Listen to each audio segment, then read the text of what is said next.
to this live broadcast from Srinagar. It's a freezing night in the Kashmir Valley, between 5 to 6 degrees, and the temperatures are falling.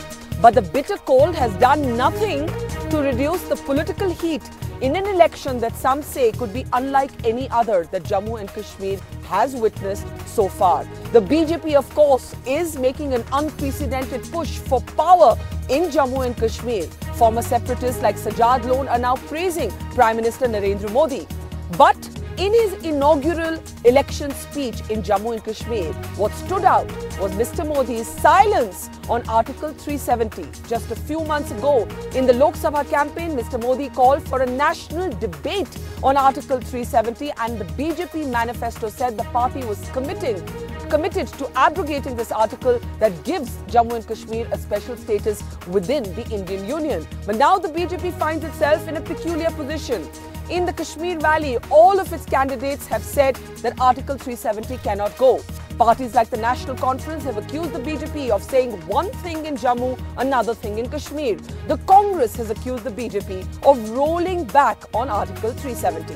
Has the BJP done a 370-degree turn on its stated position? That's what we'll be debating tonight. Also coming up on the program, this election is different in many ways. There was a time that you could not have imagined that campaigning could take place through the night with people carrying mashals. But that's exactly what my colleague Nazir Masoodi is reporting tonight in the special report that will be coming up later in the program. Earlier, the people who were fighting outside the mainstream, and this is the first time the person has shown us the way that we can fight for our rights within the mainstream.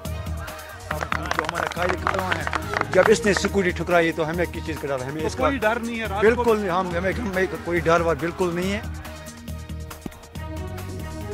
Also coming up at 9:30 tonight on the buck stops here, Anupam Kher. Why is the actor in Srinagar and why is he campaigning for a brand new party? What message does he want to send to the voters of Jammu and Kashmir? He'll be joining us to talk about whether he's embracing politics in this election in Jammu and Kashmir.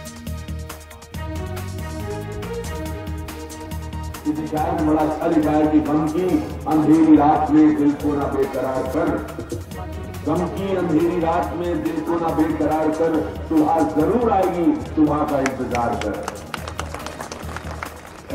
मैं किसी political platform पर नहीं जाता, मैं सिवाय अपनी बीवी के इलेक्शन की और किसी की दवा नहीं दिया।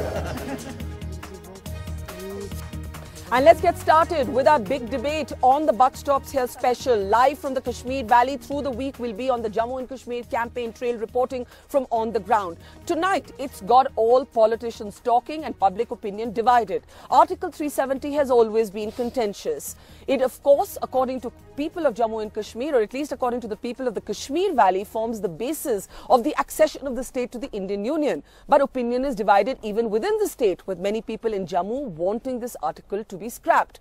This article, of course, gives Jammu and Kashmir a special status within the Indian Union. It gives the state its own flag, its own constitution, and most importantly, when Parliament passes laws for the state, they have to be ratified by the Jammu and Kashmir State Assembly. Could all that change? Well, the BJP had promised in the Lok Sabha campaign that it remained committed to scrapping Article 370. But as the BJP launches its Mission 44, its Mission Kashmir in the state, Mr. Modi did not even make a mention of Article 370 in his inaugural election address. His own candidates in the valley have gone so far as to say that they would, and we have the person sitting here who said this, Dr. Hina Shafi Bhatt, have gone so far as to say they'd pick up a gun if Article 370 was removed. Is the BJP rolling back on Article 370? Is this article a bridge or a barrier? Is this article an article of faith or an article of friction? Let's introduce our panel this evening. Hina Shafi, BJP candidate, is joining us, who made that dramatic statement on her Facebook page saying, I'll pick up a gun if Article 370 goes. Will she be able to convince her leader, the Prime Minister? Shujat Bukhari, senior journalist and commentator, editor of Rising Kashmir. Tanveer Sadiq of the National Conference. Omar Abdullah, of course, accusing the BJP of saying one thing in Jammu and one thing in Kashmir. We're also joined from from Delhi by senior leader of the BJP, Sanjay Kaul, a Kashmiri Pandit himself and somebody who's taken very strong positions against Article 370 in the past. From Jammu tonight, from the PDP, the Mufti's party, we are joined by Vikramaditya Singh, and we're also joined by a senior analyst and strategic affairs specialist, Bharat Kannad. I'd like to start with you, Hina, and then I'll throw it to your colleagues in Delhi. You're going to pick up a gun if Article 370 goes. Didn't you know this when you joined the BJP, when you decided to contest on a BJP ticket? The BJP's position on Article 370 is well known. It was in their manifesto. Definitely. Why did you decide to contest on their ticket then? Barkha, the first thing I would like to clear is like I'm already with the BJP gun. In with the state, BJP gun? BJP gun. A metaphorical gun, I hope, and not a real one. Yeah, the real BJP gun in a single Kashmiri Muslim contesting from Bharatiya Janata Party in Kashmir, where never ever Bharatiya Janata Party has contested and won. Chalo maan liya. So it is already I'm with the Bharatiya. But what did you mean by, you said Article 370 is Kashmir. I will pick up a gun. No, it was like misinterpreted. It was actually my personal. If again also you'll ask me, I won't be with the eroding Article 370. And that was just a personal, like, I would pick up a gun and not that weapon gun. So then what other kind of gun is there? There are lots of guns. Like, please elaborate. The political gun, what I'm already with. So and Bharatiya Janata Party is not really after eroding 370. And I would again make a clear point that it's an empty article. There is nothing left in the Article 370 where there's a big discussion and debates are going on. So if it's an empty article, then why are Kashmiris so emotional about keeping it? And Sanjay Kaul, why is the BJP so hesitant to talk about it in the campaign, Sanjay? No, let's just fix the goalposts. Number one, that the Article 370 is an article of faith as far as the BJP is concerned, and that it has vowed to basically abrogate it on the basis of fundamental facts, truths and beliefs. Number one. Number two, you do agree, and you have already stated it yourself, that some parts of Jammu and Kashmir, which is precisely that you mentioned Jammu, and some part probably of Ladakh, do not feel as strongly about Article 370 because it is not sold to them politically as a means of empowerment of a different kind, a psychological differentiator. Our point is simple, and I think you were wrong in saying that Mr. Modi did not make a mention of it. Do remember that the entire debate and discussion, in fact, even today's discussion, stems from Mr. Modi's phenomenal decision to take the Article 370 at a rational level and ask people that let's discuss and debate if this has brought you special benefits, particular advantages. And if it hasn't, but he asked for the debate. He asked for the debate. He asked Sanjay, but he asked for the debate in the 2014 campaign. He did not ask for the debate when he made his first election rally in Kishtwar. You have Rajnath Singh saying one thing. You have Mr. Modi silent on it. You have the BJP candidates in the valley saying, you just heard Hina, that Article 370 is Kashmir.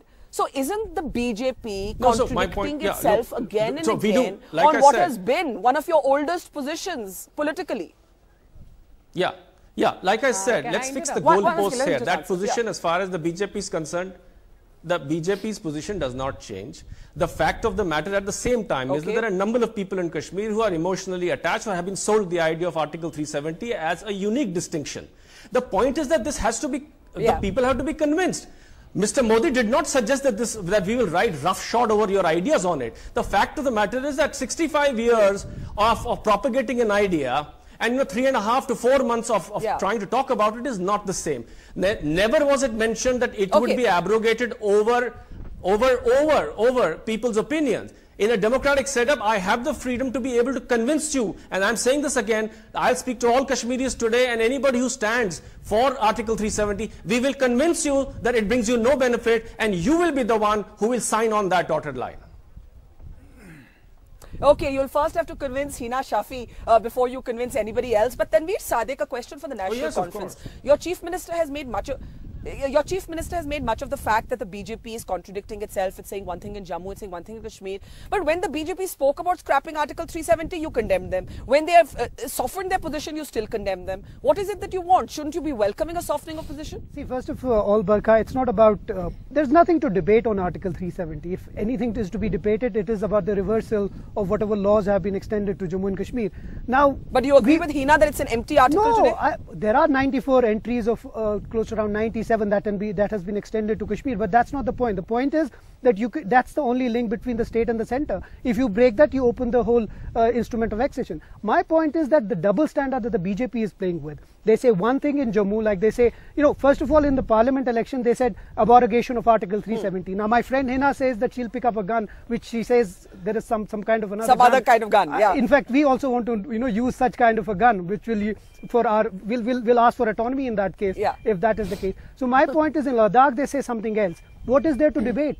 If they say that this election is a referendum. We have already started the debate, actually. But Hina, your colleague in Delhi, your senior central leader Sanjay Kaul, says he's going to convince you. This article means nothing. Yeah. Are you open to being convinced? Yeah, I am surely convinced already with my party. You're convinced? Yeah, my party. So you're saying you now support the scrapping of 370? No, I am that's the double standard we're talking about completely convinced that we're already having a debate.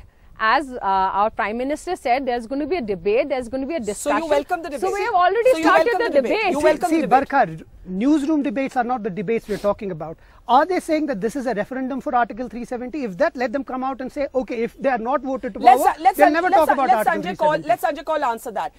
In this election, is Article 370 and its removal an issue for the BJP? Like I said, the underlying theme remains that it will always be an issue. But I do believe that the gentleman who just spoke before me is refusing to listen to one basic fact. And that is that there are areas and there are people in Jammu and Kashmir who do not necessarily have the same feelings about Article 370. Is he disowning them? There are people in Jammu who do not feel the same way like he does. Mr. Kaul, and when he suggests that why don't you come out openly and say, I agree. Why don't you come out and openly say that this is a referendum for you? Can I answer, Barkha, please? Number one. Number two, this is not a referendum because it can't be a referendum. Yeah. So what I'm trying to say is basically that when you say that you are saying one thing in Jammu and another thing in Kashmir, another thing in Ladakh, you are absolutely wrong. The fact of the matter is that people in Ladakh do not feel the same way about the Article 370 as, say, some people in Kashmir. Now, are you suggesting to me that they are not equal citizens? They do not have a voice. One. Number two, my point is simply this, this is too short a period. This is too short a period to try and shove something like this down throat of people who have grown on the idea of Article 370. It will take some time to wean them off. We remain committed to convince the people of Kashmir, particularly the ones who favor Article 370. No time frames. So no time frames. 1 minute. Now you spoke about Jammu. Vikramaditya of the PDP. 1 minute is sitting in Jammu. Vikramaditya saying, where do you come in on Article 370? Your party, of course, supports its continuing. But you're in the part of J&K where there are many people who oppose it. What do you make of the politics around this provision of the Constitution? Barkha, I feel clearly that this is a very serious and a grave matter. I don't think, firstly, that it should become a matter of debate pre-election, because it's sensitive, it is a potential fireball, and there can be all kinds of consequences to it. Quite clearly, it's very evident, and everybody sees that BJP is toning down its rhetoric as far as Article 370 in Jammu and Kashmir is concerned, because they realize that they're not but you welcome the toning down of that rhetoric that they had expected. Do you welcome the toning down of the rhetoric? Yes, certainly. We, as far as PDP is yes, we do. As far as our party is concerned, 370 is non-negotiable. Can I come in Bharat Karnad, you have long advocated. Go ahead. Yeah. No, I would like to repeat that in spite of the clarification of the BJP repeatedly on your channel, that there is no that at no point is there any dilution in our stand, and I've told you again and I'm repeating this again. For anybody to suggest that we are softening or we are changing or we are saying different things, no. The logic of the argument may kindly be appreciated. There are people within regions of Jammu and Kashmir who do not feel the same way. Are you going to talk about it? Are you going to talk about it in this campaign? Is it going to be part of your state manifesto? We have already started am I that. not already talking? We have already started that if everywhere in Jammu and Kashmir, Kashmir, it's the discussion and the debate is going on. Now, one minute, you're all speaking together. Bharat Karnad, you have long advocated scrapping Article 370. Now it seems, though Sanjay Kaul says I'm putting words in his mouth, but many other people believe the BJP is somewhat rolling back on its position. Bharat, how do you respond to this? No, look, what the BJP does is of less concern than the fact that the 370 actually means that there's one country in two systems, like China has with Taiwan and Hong Kong earlier, and even partially Tibet. So this sort of a thing is really not acceptable in a sense of a union. Either you have a union of equal states that are equally treated in the constitution, or you have very disparate arrangements. And this is the point, that doesn't mesh well with the federal system, that one state, however shallowly it might be distinguished from the other states, the fact is it is distinguished. Having one's own flag, having to ratify central government legislation and so on and so forth, what does it suggest to you? It doesn't suggest the kind of equality that other states enjoy. And that's what's not fair. And that really isn't conducive to keeping the union coherent. But Bharat, despite your strong feelings about it, I think the question before us today is the only party that took a position on this was the BJP. Shujat Bukhari, Syama Prasad Mookerjee, who's the ideological mentor of the BJP, famously spoke about not wanting Jammu and Kashmir to be a republic within a republic. And he said, Ek Desh, Ek Vidhan. Right? So he spoke... Ek Pradhan, Ek Nishan, Ek Vidhan. Right. That was Syama Prasad Mookerjee's slogan. Do you believe the BJP will implement that slogan, or do you see, as a political observer, the BJP backtracking from it?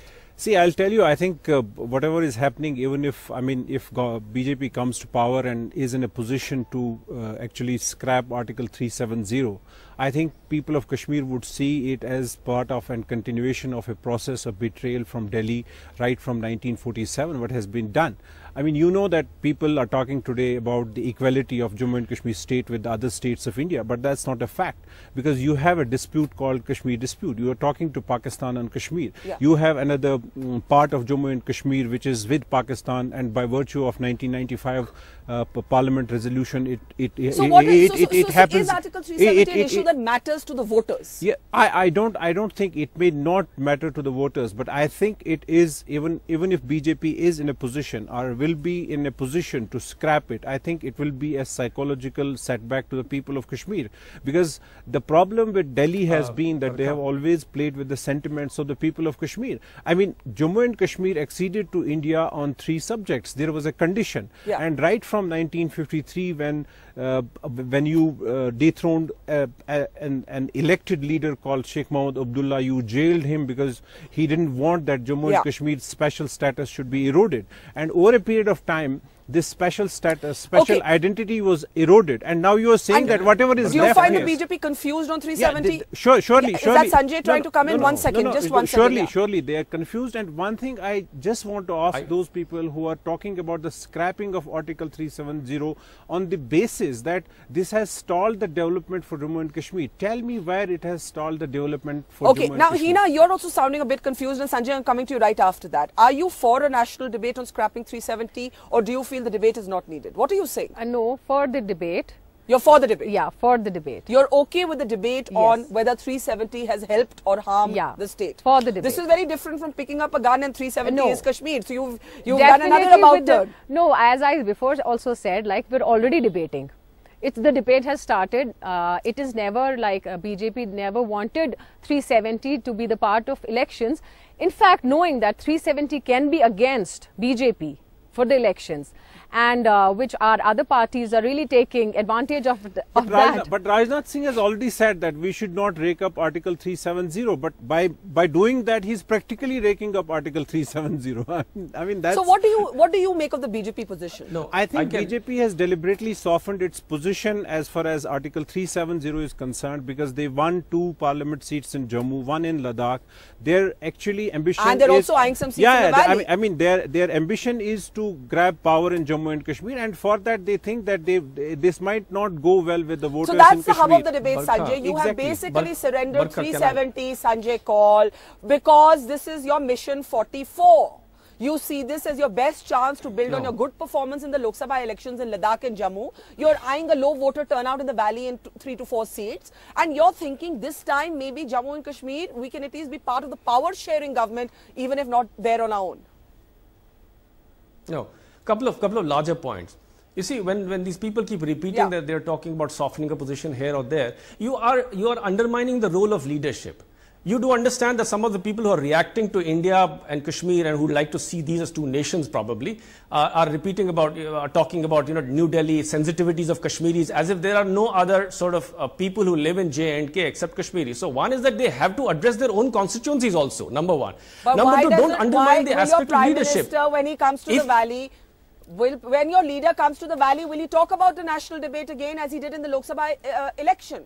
Will Mr. Modi, you remember that swipe he took at Omar Abdullah, he spoke about his sister not having the same property rights as the brother and so on and so forth. Will he be making a similar reference this time?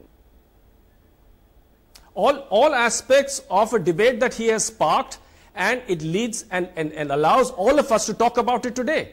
But the larger point still remains that it is the job of leadership, wherever it comes from, in Kashmir, in Jammu and Ladakh, to be able to convince its people, like for the last 65 years, the Congress and the NC have rubbed it into the psyche of the Kashmiri that he has to have a crutch called Article 370, without which he is not a normal person.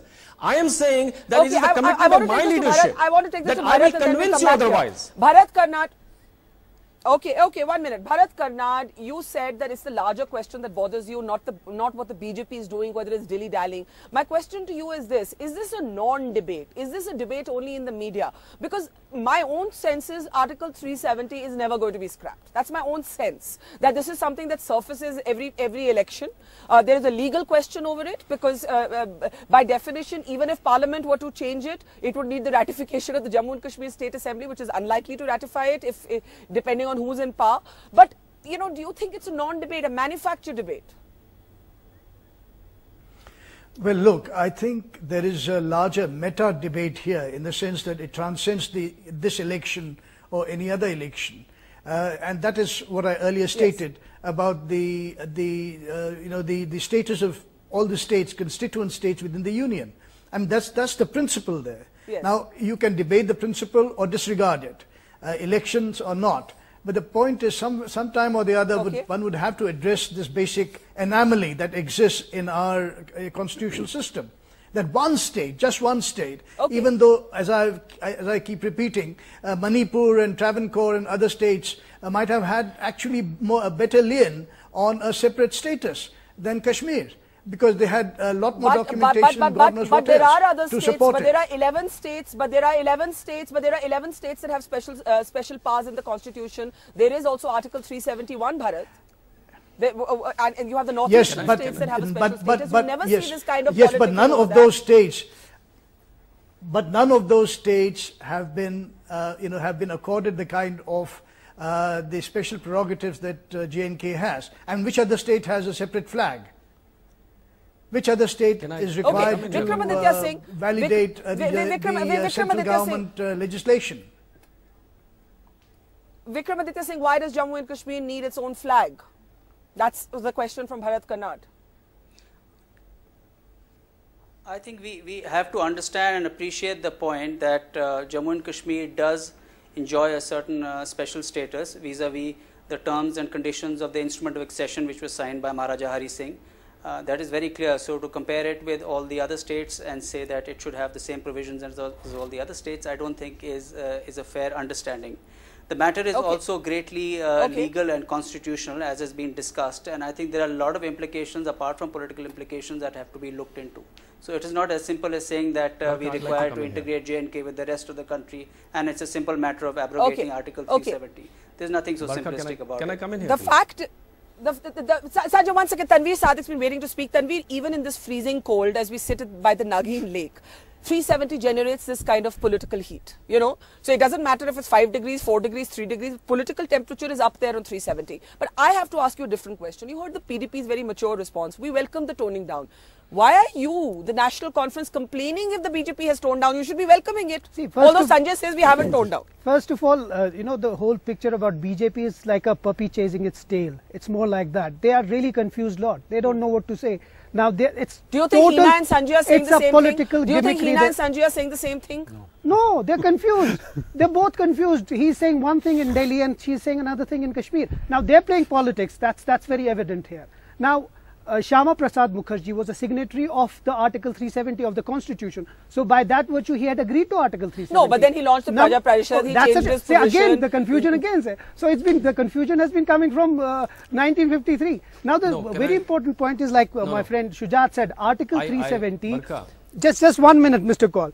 Article 370 is an emotional issue here. Yeah. You cannot touch it because if you do it, it has to be done by the Constituent Assembly, which ceases to exist. So how will you do it? Okay, so Shujat, quick response and Sanjay. Yeah. I just want to say that basically for the last 25 years there has been people have been protesting. People have been talking about Azadi. People are demanding Azadi. I mean, you are not talking to the people who have problems with the accession with India, and whatever special identity, special status you have now, you are saying that we will abrogate, will erode that. I mean, what kind of a system? But you heard Hina saying it's an empty article. Hina, what do you mean? What does that mean? No, that's the whole instrument of accession. You're saying it's diluted. You're saying it's diluted. But if it's diluted, that means it's more a symbolic issue than a real one. We're talking about reversal of all that. No, we are basically, the issue is that yes, it is empty, it is eroded, and the problem, the struggle is that status has to be restored. I mean, I am saying that the people at the larger level, you know it better than anybody else, they are asking for something much bigger than this. Sanjay Kaul, go ahead, respond to that.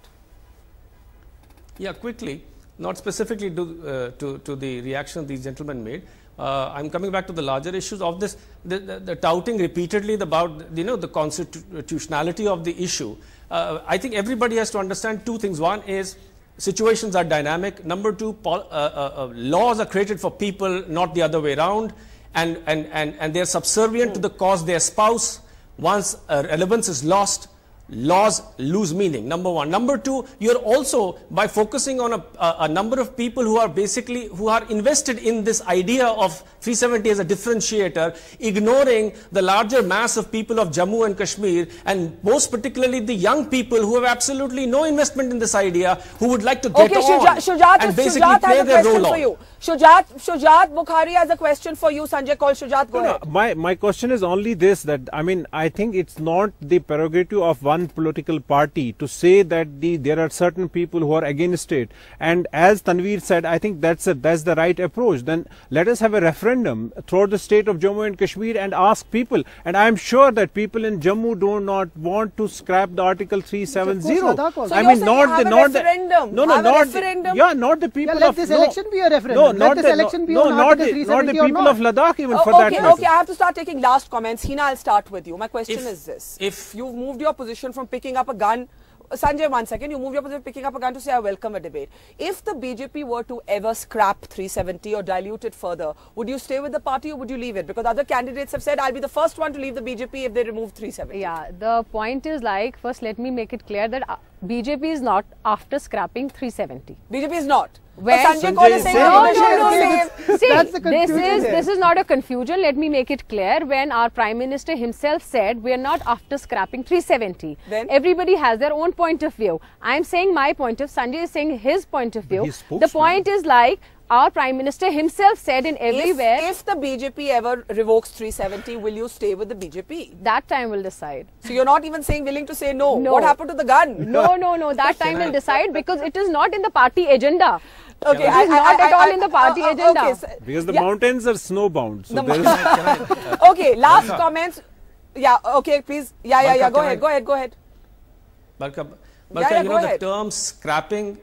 Yeah, the term scrapping is in that sense highly undemocratic. When you have a process, a political process in place, democratically elected candidates in place, to try and hold referendums is as ridiculous as trying to talk in terms of scrapping. The point is, a legal environment exists for people to be able to convince their constituents about the validity or the uselessness of a particular law. You will allow me at least the right to be able to convince people, and then based on their choice to vote in a party that is empowered to remove your own candidates. I'm only saying you have to convince No, you're just confusing her by what? No, she was right. She was right that the word scrapping was wrong. Her Facebook page spoke about picking up arms. No, it was never arms. Okay, it was never arms. A gun is an arm. Barkha, yeah, one thing I should say, like, National Conference PDP should appreciate BJP to start up with this Article 370 before elections.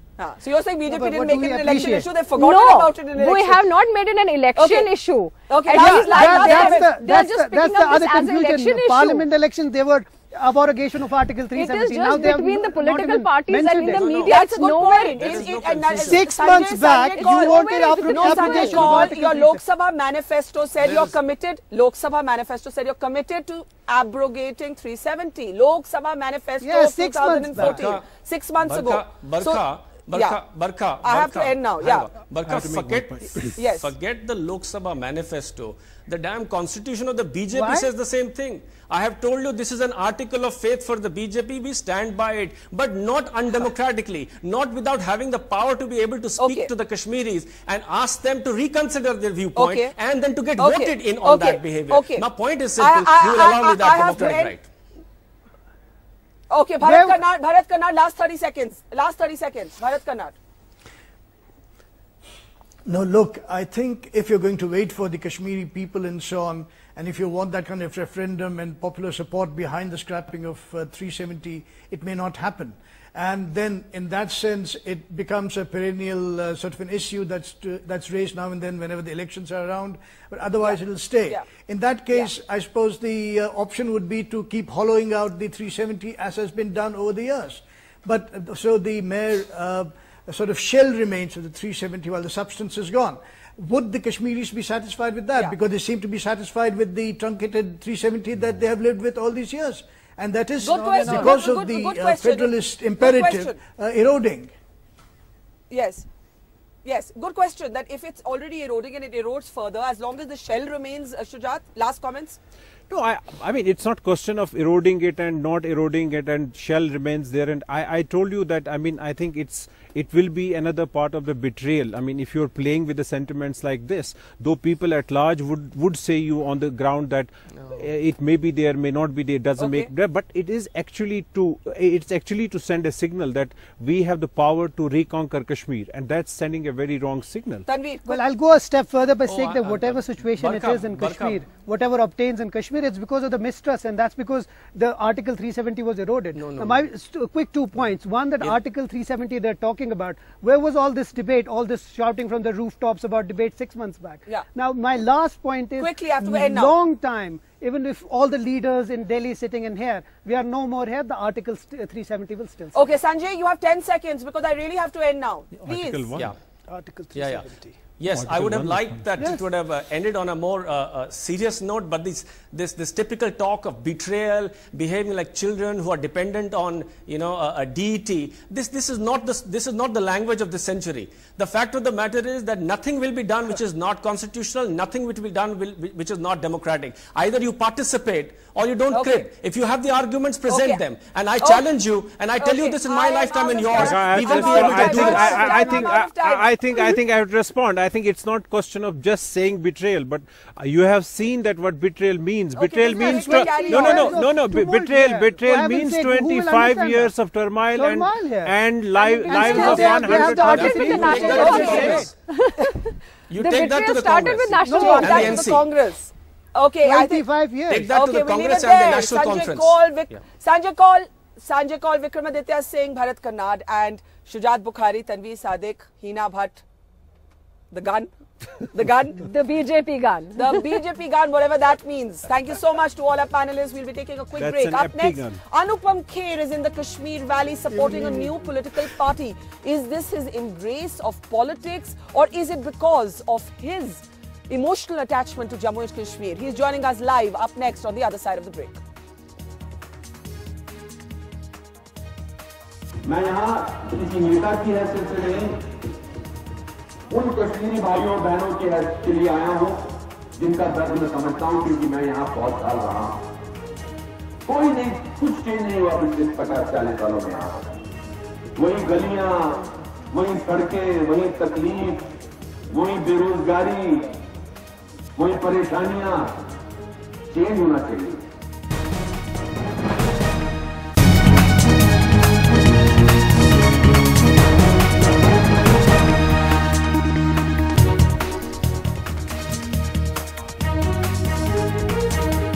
Welcome back. You're watching this special broadcast of the Buck Stops here. We're on the campaign trail in Jammu and Kashmir, broadcasting live from the state every night at 9 p.m. through this week. The shots you're seeing on your screen are of well-known actor Anupam Kher. What's he doing in the Kashmir Valley and why is he addressing a political rally? Well, he's here to support a brand new political party. Does this mean he's joining politics as well? Well, joining us now in this freezing cold by the Nagin Lake, I know, I can see this, the cold smoke coming from your mouth, is Anupam himself. What do we make? This is the first time, other than your speeches to support your wife, Kiran Kher, this is the first time that I've actually seen you overtly at an election rally. What brings you here? You are, of course, from here. Yes. But what brings you back to your home? Some days back, people called me up and they said they have formed this party just about in August. Yeah. And I said, so give me the details. And they talked about this People's Republican Party and who are the members who are participating in it and etc. Yes. So it looked like a civil society party, which I thought was an important alternate to what is happening in Kashmir. So you don't support any of the other parties because you are seen to be, in the past you've been seen to be an admirer of Mr. Modi. Even for this particular event, I am here as an individual, as a person who is a Kashmiri here and who feels that the fortune of Kashmiri people in this valley has to change, should change. You're coming back home. Do you think you could ever come back permanently? You're here in your own homeland today. I would like to be, I would like to have this freedom of feeling that I can come here permanently, rather than think about it metaphorically, finally. But do you think things have changed enough for that to become a reality? I think I could see a certain amount of optimism. I came here last year also, I came here 2 years back also for various shootings. I felt the aura or the feng shui of Kashmir was looking wounded. I thought the spirit of Kashmir is wounded. Today I felt this is only after about a month or 20 days after the floods. Yeah. And the crowd that I was addressing, they were not there to see only a film star. They were really wanting to listen to who the people and what they were saying. And to be able to see the smiles and the hope in their eyes, I thought I saw a change. Is there something about this election here that feels different from previous elections? I think it's a betrayal of years of betrayal for the common man over here. I think a Shikarawala son has been Shikarawala for the last 50 years, whereas a politician's son has been a politician for the last 40, 50 years, whatever is happening, which is fine. But I think latest floods made them realize that their government were not with them. This is what I have heard today from various people, that the only people that they helped them was local NGOs or army people or something like that. But can I ask you to talk a little bit about what also makes this election different is the BJP making a very strong push to grab political power in the state this time. They actually feel they have a fighting chance. Do you believe they have a fighting chance? I think so. I think BJP has a fighting chance almost all over the place because there is a man who has given aspirational feel to the whole world, to all the Indians, and he comes across as not a talker who is a doer.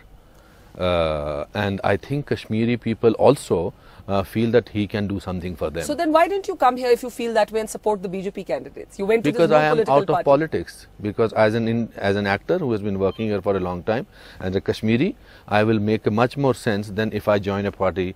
And if I don't want to do that. Anupam, how do we? And it's not a diplomatic answer. I was just going to say that. Are you being politically correct? No, it's not a diplomatic. I don't have to be diplomatic. I don't have to be politically correct. If I want to join, I will tell you first. I'm joining politics. Let's do an interview together. Okay, I'll keep that in mind and follow you up on that. But let me ask you, there are very volatile differences on key issues here. We were just debating Article 370. Nobody agrees on what the BJP had one position. It's now accused of toning down. All the other parties in the valley say we don't want it to go. There's the Armed Forces Special Powers Act. It sees a similar division. There are differences, key differences between Kashmiri Muslims and Kashmiri Pandits on issues of national importance. All of these issues that I've listed. So how do you see these debates on 370, on the Armed Forces Special Powers Act? I think these differences are mostly between politicians, between some policy maker and also media.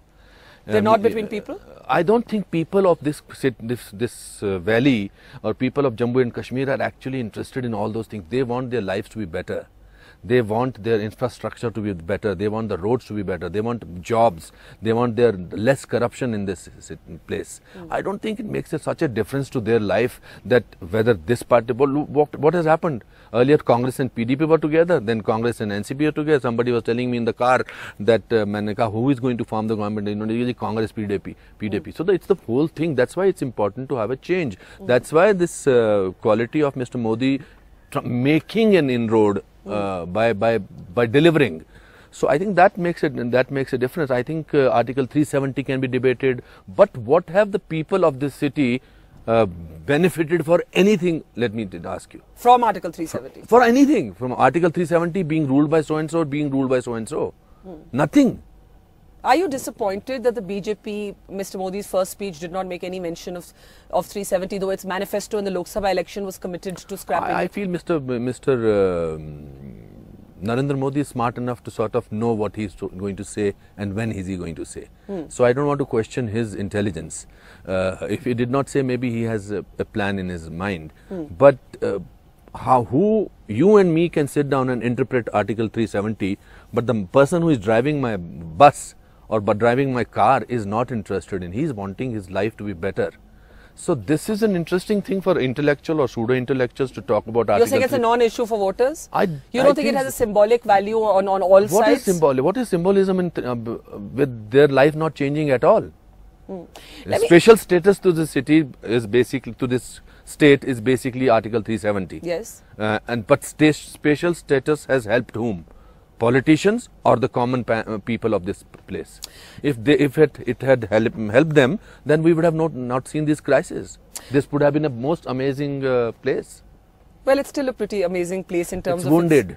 It's wounded. Yeah, it is wounded. It is wounded. Yeah. Talk a little bit about your own roots here on a personal note as we end. You won't believe, I was coming with my friend Ashok Pandit and we were flying, and then I saw this whole place. My whole body reacted to it. There are places where I have lived my childhood. That a national school which was close to Srinagar, Matamal, other places, that Nai Sadak that I used to live. There was and let me tell you that the togetherness of Muslims and Pandit was unbelievable. I used to be in Mr. Qazi's house opposite 84 Srinagar all the time. So have you gone back to meet him or his family? He's not. His family is shifted, and the last time I went to my house, there was... Where's your house? 84 Srinagar. Yes. My mother's side. And is the house still there? Yes, it's been bought by somebody. Unfortunately, only my cousin's sister is staying here. She's running a school here. So, coming here was meeting life. I'm not being poetic about it, but literally meeting life. What is your abiding memory? A story by my aunt narrated to me on the phone that my mama had collected all his life, whatever money that he had, and wanted to build a house for his wife and his family in Gupkar Road, 19 Gupkar Road, I think. I remember the address. And unfortunately, when the house got ready, this whole thing, insurgency started. And they started getting these calls that you have to leave this place. Till one day, the head of the neighborhood guy was outside their courtyard, and then whatever they could have and they could put in their Fiat car, they ran. And I think my aunt is still gone a little haywire from the trauma of it. But you do feel, but it is still a But it's not. Let me just tell me, it's not only a problem that I'm referring to Kashmiri Pandits. I feel so sad for Kashmiri Muslims and the youth of this place. I feel bad for them because I think if we need to react as human beings rather than who is Pandit and who is Muslim, they need to be helped. Because everybody is wounded. Because everybody is wounded. Everybody feels. And yet, there is a sense of hope that I felt today addressing those 4,000, 5,000 people. Well, let's hope that hope translates into something. For you, it is a homecoming, of course. For me, it's a homecoming, and for this country, it will be a change. Anupam Kher, thank you so much for talking to us. Anupam Kher returns to his homeland to address a political rally, a brand new political party in an election season that some say could be different from any other in the past. And some scenes in this election are unimaginable. For example, no one would have thought that in the Kashmir Valley you could have campaigning through the night with people carrying mashals. North Kashmir has displayed that kind of enthusiasm. Nazir Masoodi brings you this report from the ground.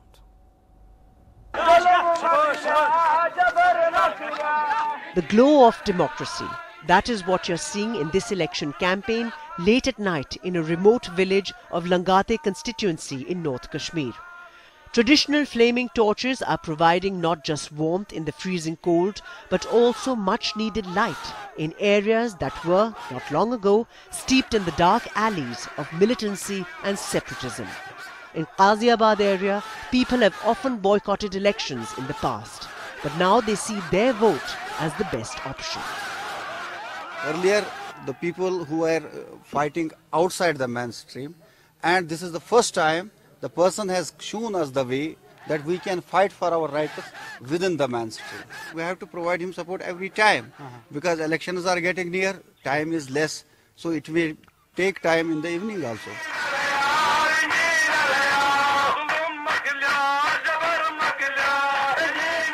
That much has changed in these areas becomes apparent not just from the night campaigning, but also the fact that the local MLA Engineer Rashid moves around without any security. The president of Awami Ittihad Party is seeking a second term. This time, it is expected to be a triangular contest. Elections will be held here on the 2nd of December in the second phase. हमें engineer साहब जो पीछे जो हमारा कार्यकर्ता हैं जब इसने सिक्योरिटी ठुकराई तो हमें किस चीज का डर हमें इसका कोई डर नहीं है बिल्कुल हमें कोई डर वार बिल्कुल नहीं है. Political turf wars may get more tough and bitter as election day approaches, but what's reassuring is that it's all a reiteration of the spirit and trust in electoral politics. Well, it is moving beyond electoral politics. Here, people are celebrating democracy in a situation, at least in this area, where everybody is feeling safe to participate in election rallies during the night. In North Kashmir, with cameraman Sheikh Tariq, Nazir Masoodi for NDTV.